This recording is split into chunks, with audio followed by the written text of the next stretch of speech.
نفس وجوب آتا ہے نصاب کا مالک بنتے ہی، اور وجوب ادا آتا ہے سال پورا ہونے کے بعد۔ یہ جیسے دو وجوب الگ الگ ہیں، ایسے ہی عورت کے حق میں دو وجوب الگ الگ ہیں، ایک حج کا وجوب اور ایک حج کے ادا کرنے کا وجوب۔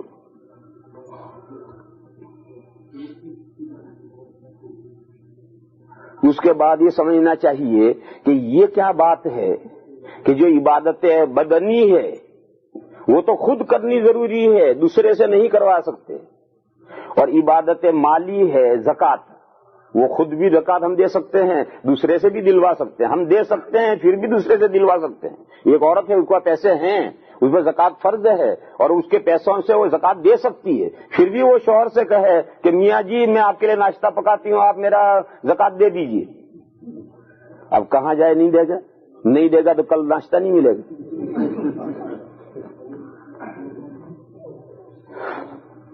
تفریح کی بات ہے، میاں نے دے دیا، بیچارہ خرچ کرتا ہے، چلو یہ بھی صحیح۔ پیسوں میں تو اس کی نوبت کم آتی ہے، پیسے تو عورتوں کے پاس ہو تو عورتیں اپنی زکوٰۃ خود ہی دیتی ہیں، لیکن اس صورت میں جب عورتوں کے پاس زیور ہو اور پیسہ نہ ہو، اب بڑی پریشانی عورتوں کے لیے ہو جاتی ہے، کیونکہ زیور تو ان سے دیا جا ہی نہیں سکتا، ان کے بس میں ہی نہیں ہے کہ اپنے زیور میں سے کوئی حصہ دے دیں، اور زیور میں زکوٰۃ واجب ہے، اور پیسہ ہے نہیں، تو زیور میں زکوٰۃ واجب ہے، زکوٰۃ دینے کے لیے پیسہ ہے نہیں، اور زکوٰۃ نے زیور ہی کا کچھ حصہ دے دیا، یہ ان کے بس میں نہیں۔ ایسے موقع پر انہیں شوہر کا سہارا لینا پڑتا ہے، یا نئی لڑکیاں ہوتی ہیں تو باپ کا سہارا لیتی، نئی لڑکیاں ہوتی اپنے ابا سے کہ ابا ہماری زکوٰۃ ادا کر دو، ابا کرتے، بیوی ہوتی شوہر کا سہارا لیتی، شوہر کرتا ہے، تو یہ ادا کرنا درست ہے، حالانکہ اس کے پاس استطاعت ہے، وہ چاہے تو زکاتی اور میں سے کوئی زیور دے کر زکات دے سکتی ہے، لیکن پھر بھی دوسرا زکات ادا کر سکتا ہے، اور نماز کسی حال میں نہیں پڑھ سکتے۔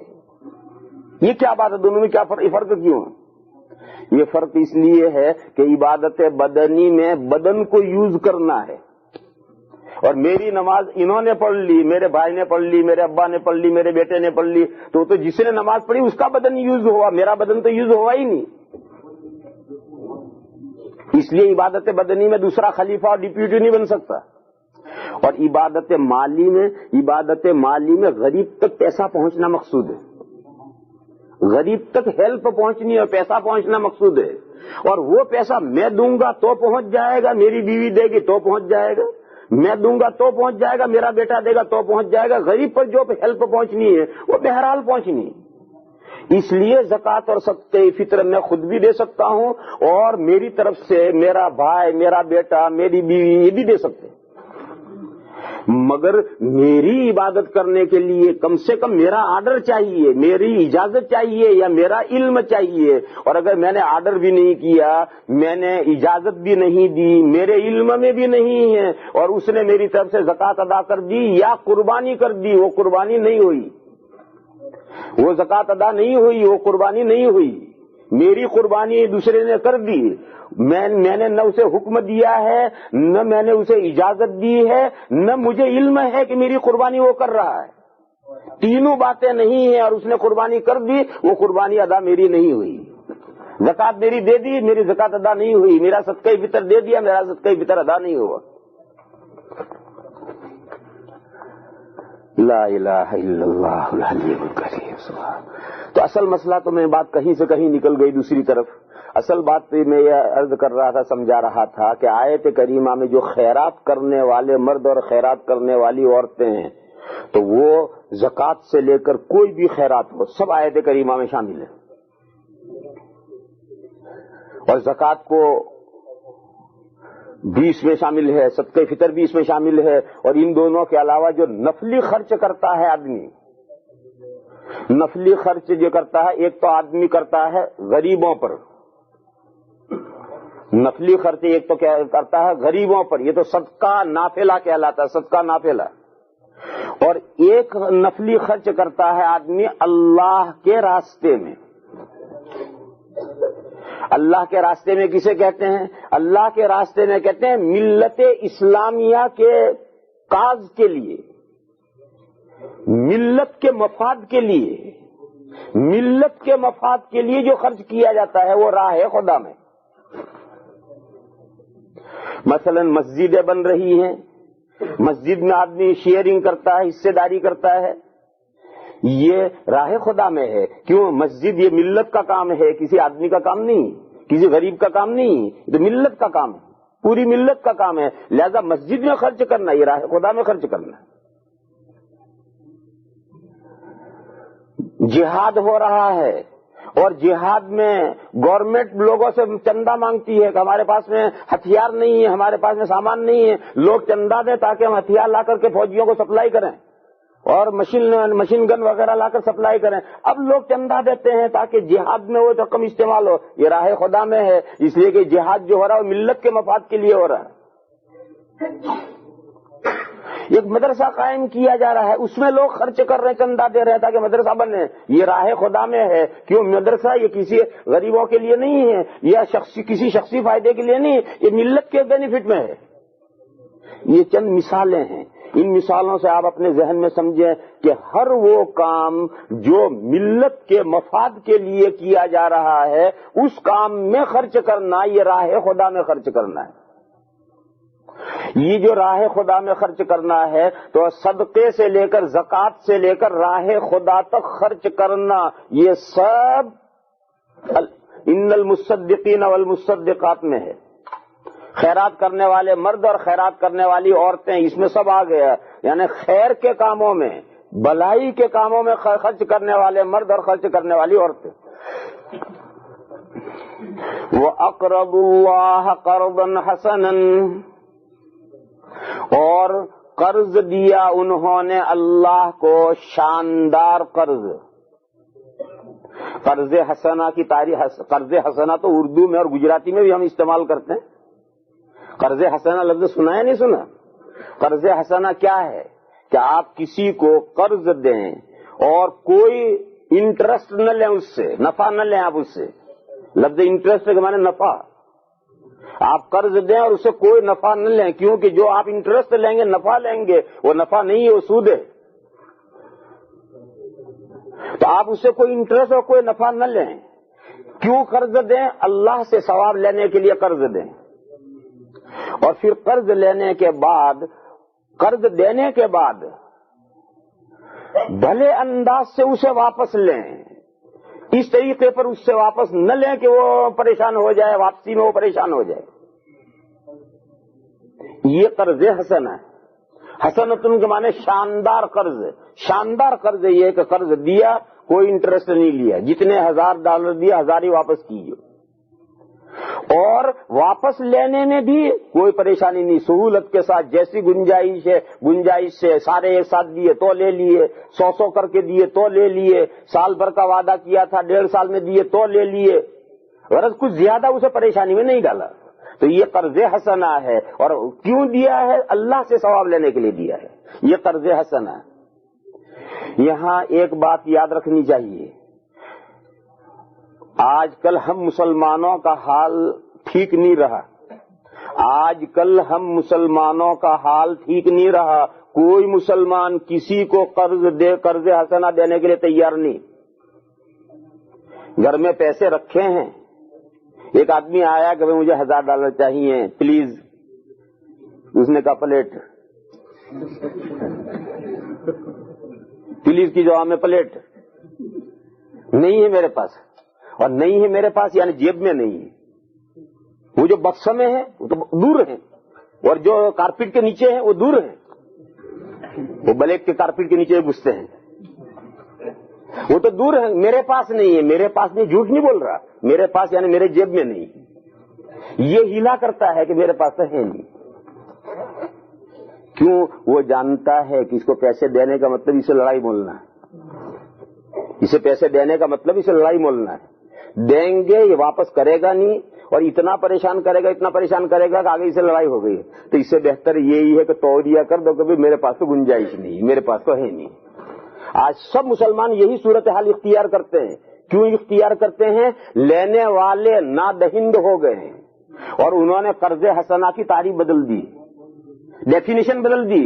کہ انہوں نے قرض حسنہ ہے کہ دوسرے سے قرض لے لو, اور جب مانگنے کا آئے تو ہنس دو,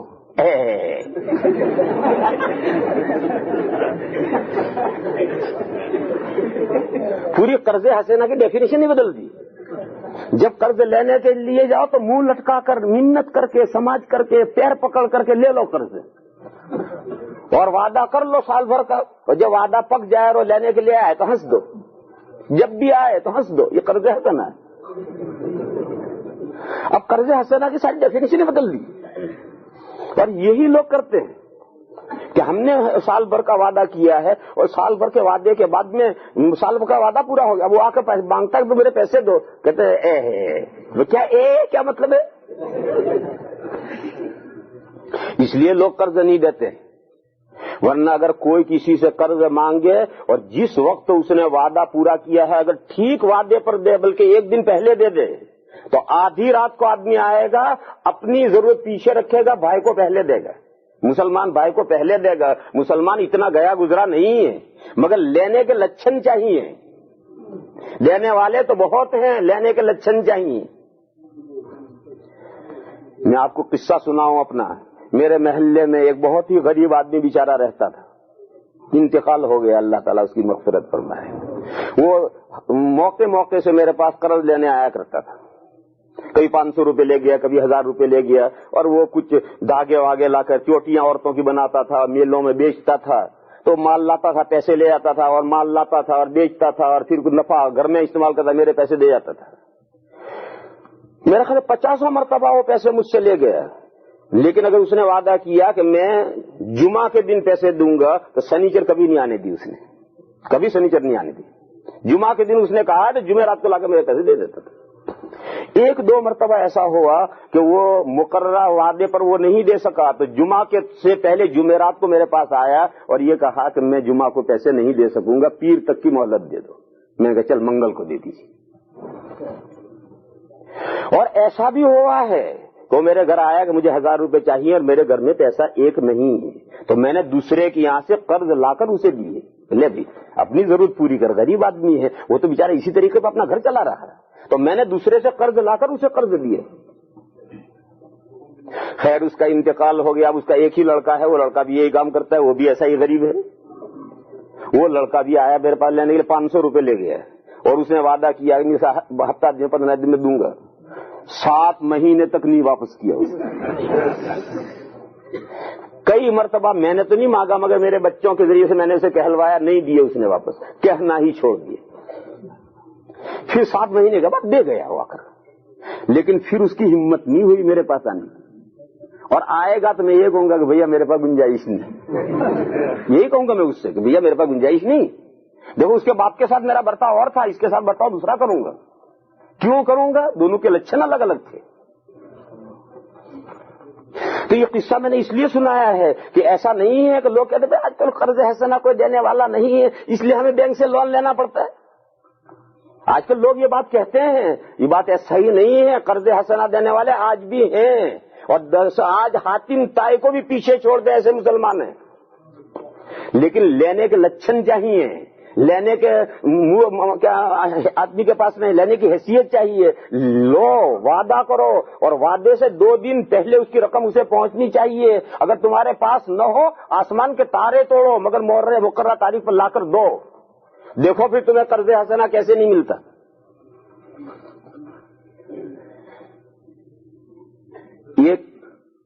ایک آدمی کو بزنس کرنی, ضرورت مند نہیں, غریب نہیں ہے, ضرورت مند نہیں, اسے بزنس کرنی.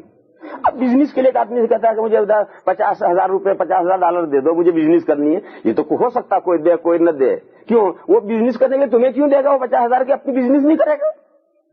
میں اس کی بات نہیں کر رہا, بزنس کے لیے قرض لینا اس کی بات نہیں کر رہا. میں غریب کی ہیلپ کا جو قرض حسنہ اس کی بات کر رہا ہوں کہ اگر سوسائٹی میں کوئی غریب ہے, کوئی نادار ہے, کوئی پریشان ہے, تو اسے مسلمان قرض حسنہ نہ دے, ممکن نہیں نہ دیں. اگر اس کے اندر لینے کی حیثیت صلاحیت ہے اور وہ وعدے کے مطابق واپس کر سکتا ہے, ہر مسلمان غریب کی مدد کرنے کے لیے تیار ہے.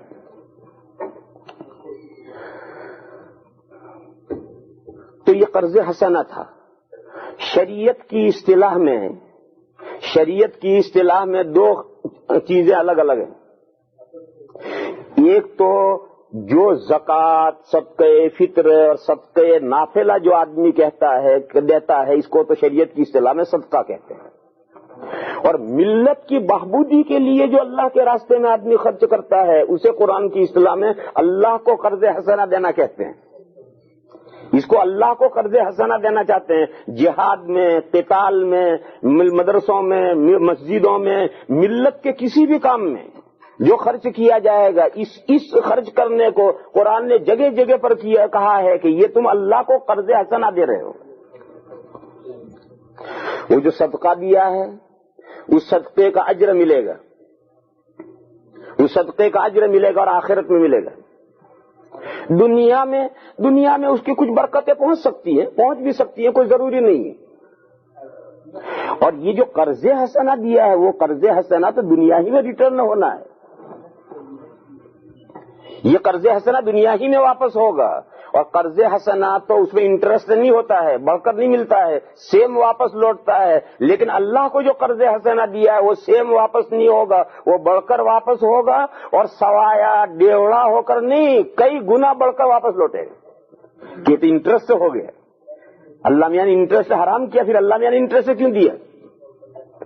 تو سنو، پہلے کسی موقع پر میں نے مسئلہ بتایا تھا کہ آقا اور غلام کے درمیان میں انٹرسٹ نہیں پایا جاتا۔ ایک حدیث سنائی تھی، یاد ہے کبھی؟ کہ آقا اور غلام کے درمیان میں جو معاملات ہوتے ہیں، حدیث میں یہ ہے کہ لا ربا بین العبد و سیدہ، غلام اور اس کے آقا کے درمیان میں انٹرسٹ نہیں ہوتا ہے۔ ایک آقا ہے، اس کا ایک غلام ہے، وہ غلام دکان کر رہا ہے۔ اب آقا اس سے کوئی خریدتا ہے یا وہ آقا سے خریدتا ہے، اور ایک دوسرے کو انٹرسٹ دیتے ہیں۔ حدیث نے یہ فرمایا کہ یہ انٹرسٹ نہیں ہے، اس لیے کہ آقا کے پاس جو ہے وہ بھی آقا کا ہے، غلام کے پاس جو ہے وہ بھی آقا کا ہے، بلکہ غلام ہی آقا کا ہے۔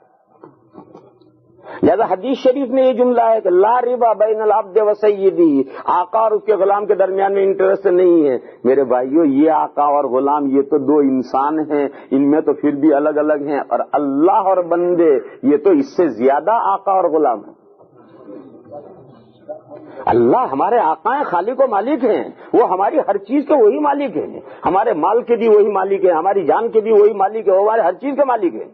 تو اگر وہ ہم سے لیے ہوئے قرض کا ہمیں انٹرسٹ کئی گنا دیتے ہیں تو انٹرسٹ ہے ہی نہیں۔ اس لیے اللہ تعالیٰ جو ہم سے قرض حسنہ لیں گے، اس قرض حسنہ کو ریٹرن کریں گے کئی گنا بڑھا کر کے، اور وہ ریٹرن اسی دنیا میں ہوگا۔ اور آخرت کا ثواب الگ رہا وہ تو ملے گا ہی، آخرت کا ثواب تو الگ رہا وہ تو ملے گا ہی، اور دنیا میں ہی اس کو لوٹ کر آئے گا۔ تو مسئلہ یہ ہوا کہ زکوٰۃ، صدقہ فطر، نفلی صدقات، یہ جو خیراتیں آپ نے کی ہیں، اس کا ریٹرن دنیا میں ملنا ضروری نہیں ہے، اس کا ریٹرن آخرت میں ملے گا، اجر و بدلہ آخرت میں ملے گا۔ دنیا میں اس کی برکتیں دنیا میں مل سکتی ہیں، مگر ہر ایک کو ملنی ضروری نہیں ہے، جس کو اللہ چاہیں گے برکتیں دیں گے۔ اور تجربہ یہ ہے کہ یہ جو زکوٰۃ، صدقہ فطر اور یہ عقیقہ، زکوٰۃ، صدقہ فطر، عقیقہ، صدقہ نافلہ، اس کی برکتیں تقریباً ہر شخص کو دنیا میں ملتی ہیں۔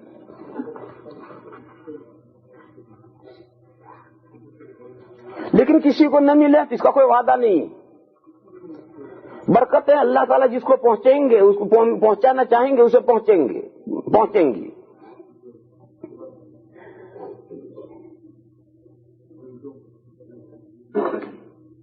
دیکھو، ایک سوال کو حل کرو، مجھے ایسا آدمی دنیا میں سے ڈھونڈ کر کے لا کر کے ایک بتاؤ جو اپنے مال کی زکاتیں نکالنے کی وجہ سے، صدقہ فطر نکالنے کی وجہ سے، نفلی خیراتیں کرنے کی وجہ سے، خوب اللہ کے راستے میں خرچ کرنے کی وجہ سے غریب ہو گیا اور قلاش ہو گیا اور بھوکا مرنے لگ گیا۔ دنیا میں سے ایک ڈھونڈ کر کے مثال لو، انشاءاللہ تمہیں ایک مثال نہیں ملے گی کہ اللہ کے راستے میں غریبوں پر خرچ کر کے کوئی قلاش ہو گیا، غریب ہو گیا۔ آپ کو ہر جگہ یہی ملے گا کہ جو جتنا زکوٰۃ، صدقہ فطر، نفلی خیرات جتنا زیادہ کرو گے، اللہ اتنی زیادہ ہی برکت دے۔ اور آپ کہیں تو میں آپ گنتے گنتے تھک جائیں اتنی مثالیں بتانے کے لیے تیار ہوں کہ ایک آدمی کے پاس اتنا بیلنس ہے کہ وہ بلینر اور ملینر ہے، اور صورتحال یہ ہوگی کہ روٹی کو کلاش ہو گیا، روٹی نہیں مل رہی، آخر میں یہ حال ہو گیا، اس کا مال کہاں گیا اللہ جانے کہاں گیا، ختم ہوا اس کا مال، بلکہ ہوا اور وہ ایک قطرہ اپنے مال میں سے فائدہ نہیں اٹھا سکا پینی کا۔ ایسی ہزاروں مثالیں آپ کو ملیں گی، لیکن اللہ کے راستے میں خرچ کر کے کوئی کبھی غریب نہیں ہوا ہے۔ خیرات کرنے والے مرد اور خیرات کرنے والی عورتیں، یہ تو وہی ہے، زکوٰۃ، صدقہ فطر، صدقہ نافلہ، یہ جو خیرات کرنے والے مرد ہیں اور خیرات کرنے والی عورتیں ہیں۔ وَأَقْرَضُوا اللَّهَ قَرْضًا حَسَنًا، اور وہ لوگ جنہوں نے اللہ کو قرض حسنہ دیا ہے، یہ وہ لوگ ہیں جنہوں نے ملت کے کاموں میں خرچ کیا ہے۔ لہم اجرہم، لہم یضاعف لہم، دو چند کیا جائے گا ان کے لیے، یہ جنہوں نے اللہ کو قرض حسنہ دیا ہے ان کے لیے دو چند کیا جائے گا، یضاعف لہم ولہم اجر کریم، اور ان کے لیے معزز بدلہ ہے، ثواب ہے۔ یعنی آخرت میں بھی ثواب ان کو ملے گا اور دنیا میں بھی انہیں بڑھا کر دیا جائے گا۔ اس کے بعد دوسرا مضمون ہے، ان الذین آمنوا باللہ ورسلہ اولئک ھم الصدیقون والشہداء عند ربہم، فرمایا کہ جن لوگوں کے اندر دو باتیں ہیں، اللہ پر اور اللہ کے تمام رسولوں پر ایمان ہے۔ کون سا ایمان؟ ایمان کامل، پکا ایمان۔ پکا ایمان کسے کہتے ہیں؟ پکا ایمان اسے کہتے ہیں کہ اللہ پر ایمان ہے تو اللہ کے ہر حکم کے سامنے سر تسلیم خم ہے، اور ایک اللہ پر ایمان بھی ہے اور اللہ کے احکام پہنچتے ہیں، جتنا جی چاہتا عمل کرتا ہے، جب جی نہیں چاہتا نہیں عمل کرتا ہے۔ یہ کچا ایمان ہے، یہ پکا ایمان نہیں، یہ کچا ایمان ہے۔ پکا ایمان ہے کہ اللہ پر ایمان ہے تو اللہ کے ہر حکم کے اوپر عمل کرنے کے لیے تیار ہے۔ اللہ کے رسولوں پر ایمان ہے اور تمام رسولوں کے سردار حضرت محمد مصطفیٰ صلی اللہ علیہ وسلم پر ایمان ہے۔ یہ ایمان پکا چاہیے۔ ایمان پکا کیا ہے کہ ان رسولوں نے جو احکام دیے ہیں، جو سیرت اور لائف اپنی امت کے سامنے پیش کی ہے، ہر مومن اپنی سیرت اور اپنی لائف اپنے نبیوں کے مطابق بنائے، ان کے ہر حکم کی تعمیل کرے۔ میں مثال دوں ایک، اگر آپ حضرات برا نہ مانے تو، آج ان بعض بھائیوں سے جو داڑھی نہیں رکھتے، ان سے اگر ہم کہیں کہ بھئی دیکھو تمہارے جو آقا ہیں اور تمہارے جو محبوب ہیں، جو اللہ کے بھی محبوب ہیں، سرکار دو عالم صلی اللہ تعالی علیہ وسلم، ان کی شکل جیسی تھی، ان کی جیسی شکل بناؤ، تو کیا کہتے ہیں؟ ویسا داڑھی رکھنا کوئی ضروری ہے؟ داڑھی رکھے بغیر آدمی مسلمان نہیں ہو سکتا۔ آج یہ کھٹ سے لوگ یہ پوچھتے ہیں کہ کیا داڑھی رکھنا ہمارے ساتھ ضروری ہے؟ داڑھی رکھے بغیر مسلمان نہیں ہو سکتا۔ یہ سوال ایمان کے کچے ہونے کی دلیل ہے۔ میں ایک پکے ایمان والے کی دلیل پیش کروں، یہ آپ کے پاس یو ایس رہا امریکہ، وہاں کے ایک طالب علم کا قصہ ہے، اور مولانا مودودی نے اپنی کتاب رسائل و مسائل میں لکھا ہے وہ قصہ، کہ امریکہ میں ایک یونیورسٹی میں ایک گورا مسلمان ہو گیا، اسے اللہ نے توفیق عطا فرمائی اور اس نے اسلام قبول کر لیا۔ کیوں؟ اس کی جو کمپنی تھی وہ مسلمان لڑکوں کی تھی، اور مسلمان لڑکوں کے ساتھ کمپنی کی وجہ سے اس پر اسلام کی تعلیمات روشن ہوئی، اور اسلام کی تعلیمات کو سے اس نے تعارف ہوا اور اس کی سمجھ میں آئی اور اس نے اسلام قبول کر لیا۔ اسلام قبول کرتے ہی اس نے داڑھی اپنی چھوڑ دی، داڑھی کو ہاتھ نہیں لگایا اس نے، داڑھی چھوڑ دی، اس نے داڑھی بڑھنے لگی اس کی۔ تو اس کے ان دوستوں نے، جن دوستوں نے اسے مسلمان کیا تھا، جن دوستوں نے اس پر محنتیں کر کے اسے اسلام میں داخل کیا تھا، ان دوستوں نے اس سے یہ کہا کہ بھئی یہ تم نے داڑھی کیوں بڑھا لی؟ اسلام میں داڑھی کوئی ضروری نہیں ہے، داڑھی کے بغیر بھی مسلمان ہوتا ہے۔ کیوں؟ ان دوستوں کی داڑھی نہیں تھی، وہ جو مسلمان دوست تھے ان کی داڑھی نہیں تھی، تو انہوں نے اس نو مسلم کو سمجھایا کہ بھئی یہ داڑھی بڑھانے کی کیا ضرورت ہے، اسلام میں داڑھی کوئی ضروری نہیں ہے، بغیر داڑھی کے بھی مسلمان ہوتا ہے۔ دیکھو یہ سب بیٹھے ہو اللہ کے فضل سے مسلمان ہیں، کوئی میں سے غیر مسلم نہیں ہے، تو کوئی داڑھی سے مسلمان کوئی ضروری نہیں کہ داڑھی ہو جب بھی مسلمان ہو، بغیر داڑھی کے بھی مسلمان ہوتا ہے۔ اور یہ امریکہ ہے، یہاں ہر آدمی داڑھی کا مذاق اڑائے گا، تم نے یہ کیا حماقت کر لی کہ داڑھی چھوڑ دی۔ یہ قصہ یو ایس کا ہے، ایک یونیورسٹی کا ہے، اور یہ قصہ مودودی صاحب نے ان کی ایک کتاب رسائل و مسائل اس میں یہ قصہ لکھا ہے، اور اس میں سے یہ قصہ میری ایک کتاب ہے داڑھی اور انبیاء کی سنتیں، وہ قصہ میں نے وہاں نقل کیا ہے۔ تو اس نو مسلم نے کیا جواب دیا وہ مجھے سنانا ہے۔ اس نو مسلم اچھا انہوں نے یہ کہا کہ داڑھی کوئی ضروری نہیں، داڑھی صرف سنت ہے۔ یہ ایک عام غلط خیال چلا ہوا ہے کہ داڑھی رکھنا سنت ہے، تو وہ ایک غلط خیال ان بیچارے بچوں کے اندر بھی تھا۔ انہوں نے اس نو مسلم کو کہا کہ داڑھی تو سنت ہے، ضروری نہیں ہے اسلام میں۔ تو اس نو مسلم نے کیا جواب دیا؟ نو مسلم نے جواب دیا کہ دیکھو بھائی، اسلام میں داڑھی فرض ہے، واجب ہے، سنت ہے، مستحب ہے، میں نہیں جانتا۔ یہ بتاؤ اسلام میں داڑھی ہے یا نہیں؟ انہوں نے کہا ہے۔ یہ انہوں نے مانا کہ اسلام میں داڑھی ہے، ان کا ہے نا، کہاں ہے؟ بس اس نے کہا پھر آگے میں نہیں جاننا چاہتا کہ فرض ہے یا واجب ہے یا سنت ہے یا مستحب ہے، یہ نہیں جاننا چاہتا یہ۔ اور کہا سنو، فوج کی ایک پلٹن ہوتی ہے، اس فوج کا کمانڈر ہوتا ہے، کمانڈر ایک حکم دے کہ یہ کام کرو، تو فوجی کو یہ حق نہیں پہنچتا کہ وہ اپنے کمانڈر سے پوچھے کہ جناب عالی آپ کا یہ حکم فرض کے درجے میں ہے یا واجب کے درجے میں ہے یا مستحب کے درجے میں ہے یا مباح کے درجے میں ہے۔ یہ فوجی کو یہ پوچھنے کا حق ہی نہیں پہنچتا اپنے کمانڈر سے۔ جب اس کے کمانڈر نے کہا کہ یہ کام کرو تو ہر فوجی کا یہ حکم ہے کہ اسے پورا کرے۔ تو یہ بتاؤ اسلام میں داڑھی ہے یا نہیں؟ ہمارے جو کمانڈر ان چیف ہیں اسلام کے، آقا دو جہاں صلی اللہ تعالی علیہ وسلم، ان کی داڑھی تھی یا نہیں تھی؟ اور انہوں نے امت کو داڑھی رکھنے کا حکم دیا یا نہیں؟ تو ان نوجوانوں نے کہا کہ نہیں، حضور کی داڑھی تھی اور انہوں نے امت کو بھی حکم دیا ہے۔ انہوں نے کہا جب ہمارے کمانڈر ان چیف نے حکم دیا تو اب ہمیں یہ کوئی حق نہیں پہنچتا کہ ہم یہ پوچھیں کہ واجب ہے یا فرض ہے یا یہ ہے یا یہ ہے یا یہ ہے۔ ہماری ڈیوٹی اور ہماری ذمہ داری یہ ہے کہ جو کمانڈر ان چیف کا حکم ہے اس کی تعمیل کرنا۔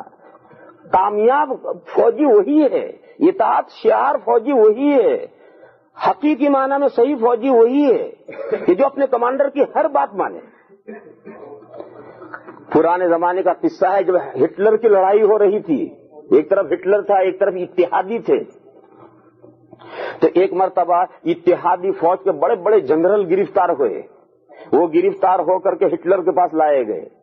تو بڑے لوگوں کے ساتھ قیدیوں جیسا معاملہ نہیں کرتے ہیں، بڑائی کا معاملہ کرتے ہیں۔ تو ہٹلر کے ساتھ انہوں نے باتیں کی، تو ان دشمن فوج کمانڈروں نے ہٹلر سے یہ پوچھا کہ ایک بات ہم یہ جاننا چاہتے ہیں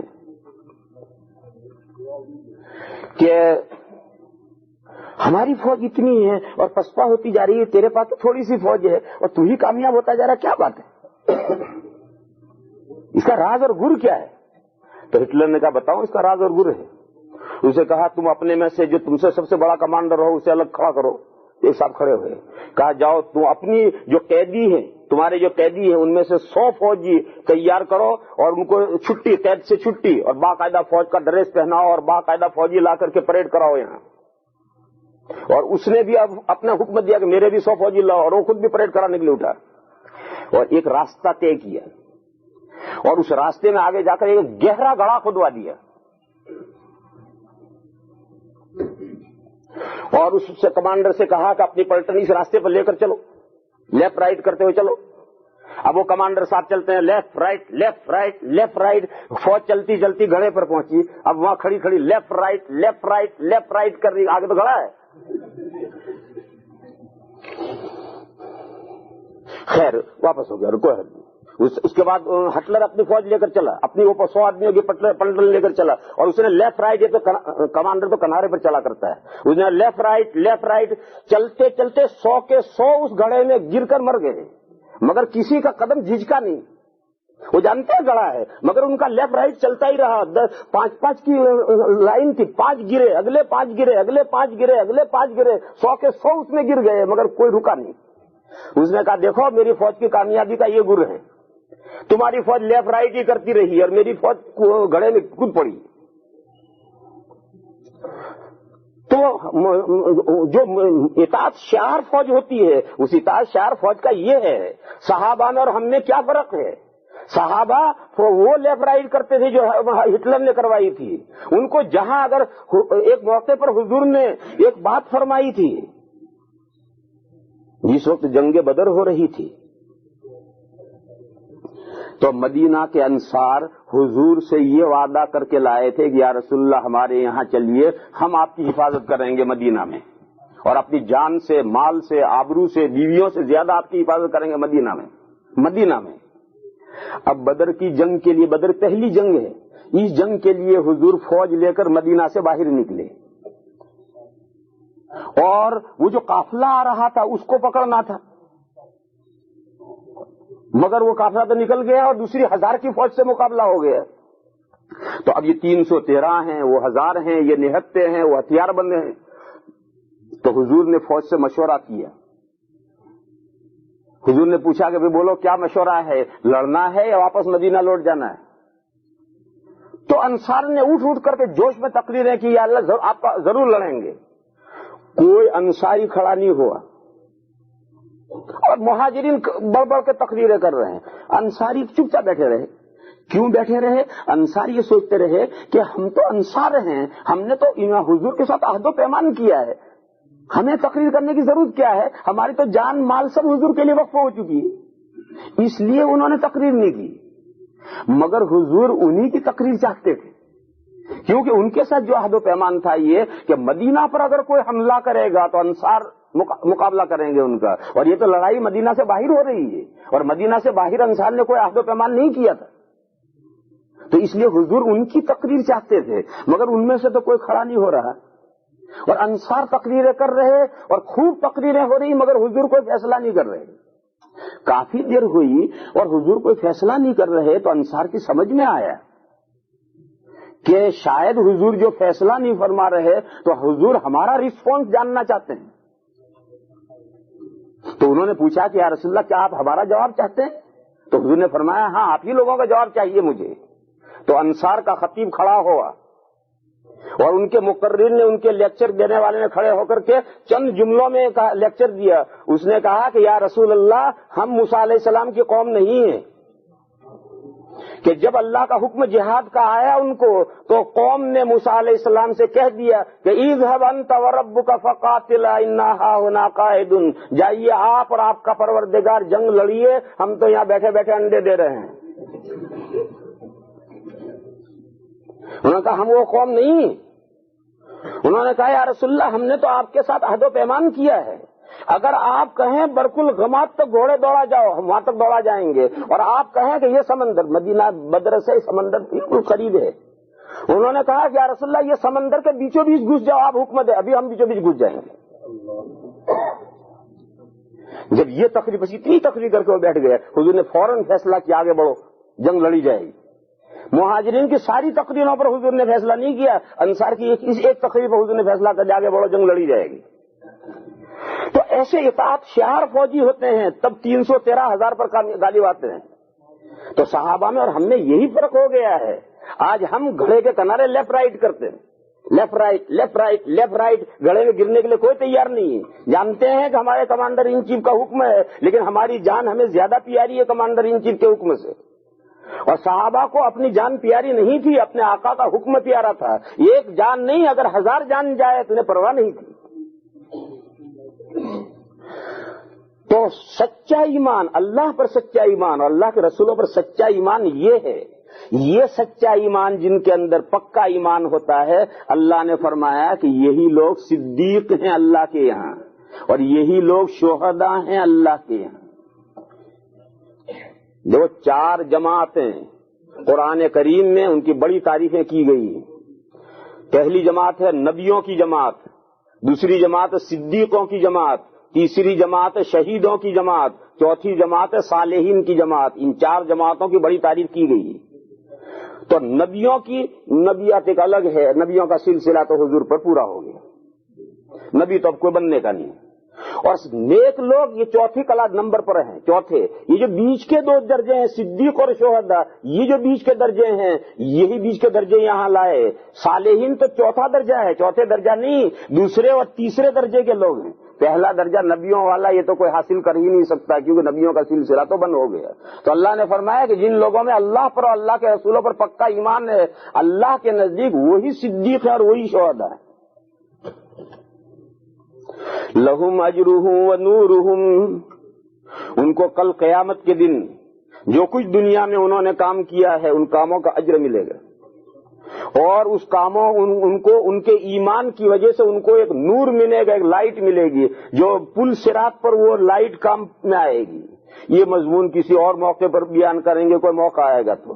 مجھے تو میرے بھائیوں یہ عرض کرنا ہے ان آیات کریمہ کی روشنی میں کہ ملت کے مفادات کے لیے جو خرچ کیا جاتا ہے اس کا ریٹرن اسی دنیا میں کئی گنا ہو کر ملتا ہے.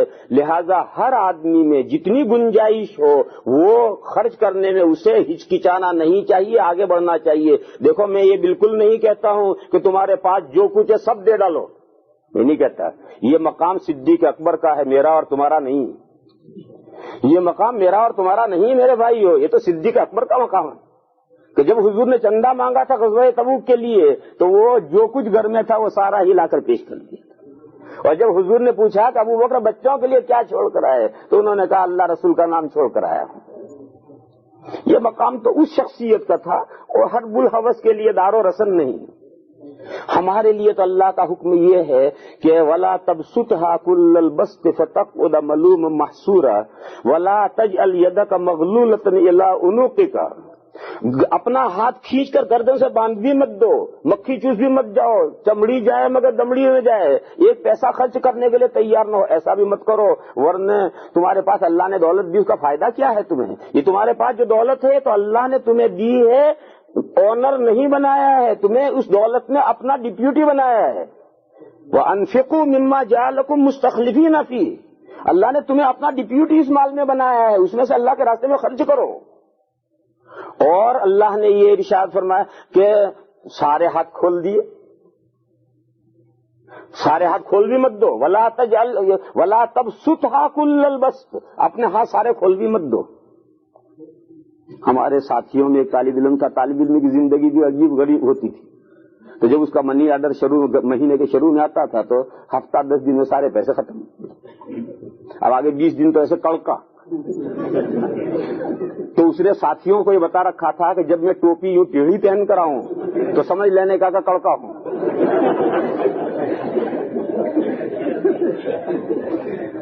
تو اللہ نے ایسا کڑکا بننے کو بھی نہیں کہا، یہ نہیں کہا کہ دونوں ہاتھ کھول دو اور کڑکے بن جاؤ، ٹوپی ٹیڑھی پہنو. اعتدال کا راستہ اللہ تعالیٰ نے بنایا ہے. اپنے درکف جامع شریعت، درکف سندان عشق، اپنے گھر کی، اپنے کاروبار کی، اپنی ضروریات کی وہ بھی ملحوظ رکھو. اللہ کے دین کی، ملت کے کاموں کی، غریبوں کی، ملت کے مسجدوں کے کاموں کی، مدرسوں کے کاموں کی، ان چیزوں کو ملحوظ رکھو. اور جتنی گنجائش ہو دل کھول کر ملت کے کاموں میں خرچ کرو، مدرسوں کے کاموں میں. آپ کی یہ مسجد ہے، اس مسجد کو اس وقت آپ کے تعاون اور ہیلپ کی ضرورت ہے. کل انشاءاللہ یہ بن کر تیار ہو کر کھڑی ہو جائے گی، اس وقت پھر کوئی اتنی زیادہ ضرورت نہیں رہے گی. آج بہت زیادہ اسے ضرورت ہے اور وہ آپ ہی کے تعاون سے یہ مسجد بنے گی. اور انشاءاللہ میں یہ امید کرتا ہوں کہ آپ دل کھول کر کے اس میں حصہ لیں گے اور اس کا مسجد کا کام بہت آسانی کے ساتھ یہ کام پورا ہو جائے گا. اور جتنا پلان بنایا گیا ہے اور جتنا اس کا اندازہ کیا گیا ہے وہ سارا سہولت کے ساتھ آپ حضرات پورا کریں گے. یہ تو طے ہے کہ آپ حضرات آج لے کر نہیں آئے، کوئی اپنے گھر میں سے لے کر نہیں آتا ہے، لیکن لے کر تشریف لائیں، ادا کریں. ہمارے جو ذمہ دار ہیں وہ کاغذ لے کر کھڑے ہو جائیں، اپنے اپنے نام لکھتے ہوئے چلے جائیں. کیوں؟ یہاں کا ایک رواج ہے، یہاں پیسہ کوئی لے کر نہیں چلتا ہے، ٹکٹ لے کر جاتا ہے. پولیس والے کے پاس سے ٹکٹ لے کر جاتا ہے، یاد ہے؟ جیب میں پیسہ، پولیس بھی پیسے نہیں مانگتی کہ لاؤ پیسے، وہ پیسے نہیں مانگتی، ٹکٹ دیتی، لو ٹکٹ. تو وہاں دروازے پر ٹکٹ لیتے جاؤ، وہاں کاغذ پر نام لکھتے جاؤ کہ بھائی اتنے میں ادا کروں گا، یہ تم نے ٹکٹ لے لی. اور یہ اللہ کا شکر ہے اس ملک کے مسلمانوں کو کہ جو پولیس والے سے ٹکٹ لے جاتے ہیں وہ ادا کرتے ہیں. یہ دیانتداری کی بات ہے. حالانکہ پولیس والوں کے ساتھ تو کون دیانتداری برتتا ہے، لیکن اس ملک میں برتتے ہیں، اور یہ بہت اچھی بات ہے. تو میرے بھائیوں، جو پولیس والوں کے ساتھ دیانتداری یہاں کا آدمی ہر انسان برت سکتا ہے، تو اللہ کے یہاں سے جو ٹکٹ لے کر جائے گا اس میں کیوں دیانتداری نہیں برتے گا؟ ضرور برتے گا. اس لیے میں مانتا ہوں کہ آپ حضرات کے بھائی اس وقت پیسے نہیں ہوں گے، لیکن کچھ احباب کو وہاں لسٹ لے کر کھڑے ہونا چاہیے تاکہ ہر آدمی اپنے اپنے وعدے اس میں لکھتا جائے. کل پرسوں جب بھی موقع آئے تو یہ دیتا جائے. یہ رمضان کا مبارک مہینہ ہے، ایک تو اس مسجد کی ضرورت کی وجہ ہی سے ثواب بڑھے گا، اور پھر رمضان میں آپ اس میں ہیلپ کریں گے تو ثواب بڑھے گا. یہاں دارالعلوم کنتھاریا کے حضرات بھی آئے ہوئے بیٹھے ہوئے ہیں، وہ بھی بہت دور سے آپ حضرات کا تعاون لینے کے لیے آئے ہیں. آپ ان کا بھی خاطر کا تعاون کریں گے. یہ سب چیزیں آپ کے آخرت میں کام آنے والی ہیں، اور دنیا میں بھی آپ کے مال میں، کاروبار میں، اولاد میں، آل میں برکتیں پیدا کرنے والی چیز ہیں. اور اللہ کو جو قرض دیا ہے آپ یقین کریں وہ کئی گنا ہو کر ریٹرن ہو کر کسی نہ کسی شکل سے آپ کے پاس واپس آنا ہے. اللہ تعالیٰ ان باتوں کو سمجھنے کی توفیق عطا فرمائے. وآخر دعوانا ان الحمدللہ. اللهم صل وسلم وبارك على سيدنا ومولانا محمد وعلى آل سيدنا ومولانا محمد بعدد من صلى وصام. اللهم صل وسلم وبارك على سيدنا ومولانا محمد وعلى آل سيدنا ومولانا محمد بعدد من استيقظ ونام. یا الہ العالمین، ہماری خطاؤں کو معاف فرما. یا اللہ ہماری کوتاہیوں سے درگزر فرما. یا اللہ ہمیں دنیا میں بھی بلائیاں عطا فرما، آخرت میں بھی بلائیاں عطا فرما، اور اے اللہ دوزخ کے عذاب سے ہماری حفاظت فرما. قبر کی سختیوں سے ہمیں بچا. یا اللہ موت کی سختیوں سے ہماری حفاظت فرما. یا اللہ دجالی فتنوں سے ہمیں بچا. اے اللہ دجال اکبر کے فتنے سے ہمیں محفوظ فرما. یا اللہ مال کے فتنے سے، حسن کے فتنے سے، نئی تہذیب کے فتنے سے، عریانیت کے فتنے سے، یا اللہ ان سب فتنوں سے ہماری نسلوں کی، ہمارے خاندانوں کی حفاظت فرما. یا اللہ ہمیں نیک کاموں کی توفیق عطا فرما. یا اللہ اس مسجد کے کاموں کو آسان فرما، اس کے فنڈنگ کو یا اللہ سہولت کے ساتھ پائے تکمیل کو پہنچا. یا الہ العالمین اس مسجد کو سہولت کے ساتھ، اس گھر کو شاندار گھر بنانے کی تمام مسلمانوں کو توفیق عطا فرما. یا اللہ تیرا حکم ہے کہ مسجدیں لوگ اپنے گھروں سے عمدہ اور شاندار بنائیں. میرے اللہ، اے میرے مولا تمام مسلمان بھائیوں کو کے مال میں، جان میں برکت عطا فرما، ان کے کاروبار میں برکت عطا فرما، ان کے جاب میں برکت عطا فرما. یا اللہ ان کے مال کو اس مسجد کے لیے اور دوسرے خیراتی کاموں کے لیے قبول فرما. یا اللہ جن لوگوں نے دعاؤں کے لیے کہا ہے یا لکھا ہے یا ان کا ہم پر حق ہے، یا اللہ سب کی جائز مرادیں پوری فرما. تمام پریشانوں کی پریشانیوں کو دور فرما، اور سب کی جائز مرادوں کو پوری فرما. جو مقروض ہے ان کی قرضوں کی ادائیگی کا سامان فرما. یا اللہ ہمارے ماں باپ میں سے، رشتہ داروں میں سے، مسلمان مردوں میں سے، عورتوں میں سے جو اس دنیا سے چلے گئے، یا اللہ سب کی مغفرت فرما، سب کی قبروں کو نور سے بھر دے، سب کو آخرت کی راحتیں اور نعمتیں عطا فرما. اور اے اللہ ہم جو سب زندہ ہیں ہمیں اعمال اسلام پر مضبوط فرما. یا اللہ ہمارے ایمانوں میں قوت پیدا فرما. اور اے اللہ جب ہماری موت کا وقت آئے تو ایمان پر ہمارا خاتمہ فرما. سبحان ربک رب العزت عما یصفون وسلام علی المرسلین.